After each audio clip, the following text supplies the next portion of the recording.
প্রবাসী জীবনটা খুব কষ্টের এবং প্রবাসীরা আমাদের দেশের জন্য কিন্তু অনেক করে। আমি মাঝে মাঝে বলি যে প্রবাসীরা হচ্ছে দেশের প্রাণ। জল্পনা কল্পনার অবসান ঘটিয়ে অবশেষে কুয়েতে বসবাসরত প্রবাসীরা এখন থেকে দূতাবাস থেকেই ভোটার নিবন্ধন ও জাতীয় পরিচয়পত্র সেবা পাবেন। শুক্রবার কুয়েতে নিযুক্ত বাংলাদেশের রাষ্ট্রদূত মেজর জেনারেল অবসরপ্রাপ্ত মোহাম্মদ আশিকুজ্জামানের সভাপতিত্বে এবং কাউন্সিলর ও দূতালয় প্রধান মোহাম্মদ মুনিরুজ্জামানের পরিচালনায় কার্যক্রমের উদ্বোধন করেন নির্বাচন কমিশনার ব্রিগেডিয়ার জেনারেল অবসরপ্রাপ্ত মোহাম্মদ আহসান হাবিব খান। শুক্রবার উদ্বোধনী অনুষ্ঠানে প্রথমবার 19 জন প্রবাসীকে জাতীয় পরিচয়পত্র দেওয়া হয়। দীর্ঘ প্রতীক্ষার পর বহুল প্রত্যাশিত বাংলাদেশের জাতীয় পরিচয়পত্র পেয়ে উচ্ছ্বাস জানান কুয়েত প্রবাসীরা। আগে তো আমি কোনো কিছু করতে পারি নাই, পাসপোর্ট থাকা তো আমার বলছে যে এনআইডি কার্ড লাগবে। এখন আলহামদুলিল্লাহ পাওয়াতে আমি অনুভূতি আলহামদুলিল্লাহ ভালো।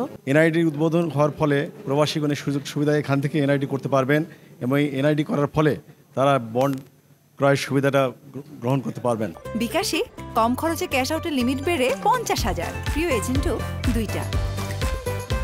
এখন থেকে জাতীয় পরিচয়পত্রের মাধ্যমে প্রবাসীরা পোস্টাল ব্যালটের মাধ্যমে ভোটাধিকার প্রয়োগ করতে পারবেন বলে জানান কুয়েতে নিযুক্ত বাংলাদেশের রাষ্ট্রদূত। প্রবাসীদের ভোগান্তি দূর করতেই এই উদ্যোগ বলে জানান নির্বাচন কমিশনার ব্রিগেডিয়ার জেনারেল অবসরপ্রাপ্ত মোহাম্মদ আহসান হাবিব খান। কুয়েত প্রবাসীদের জন্য আনুষ্ঠানিকভাবে এনআইডি সেবা চালু করতে যাচ্ছেন।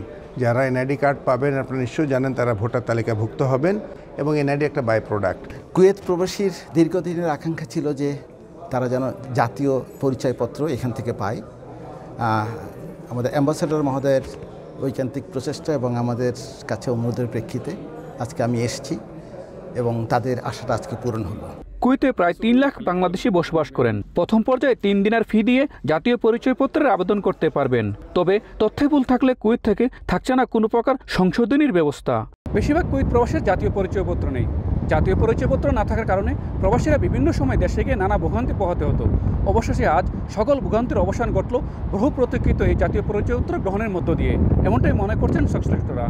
কুয়েতস্থ বাংলাদেশ দূতাবাস থেকে মঈন সুমন, সময় সংবাদ।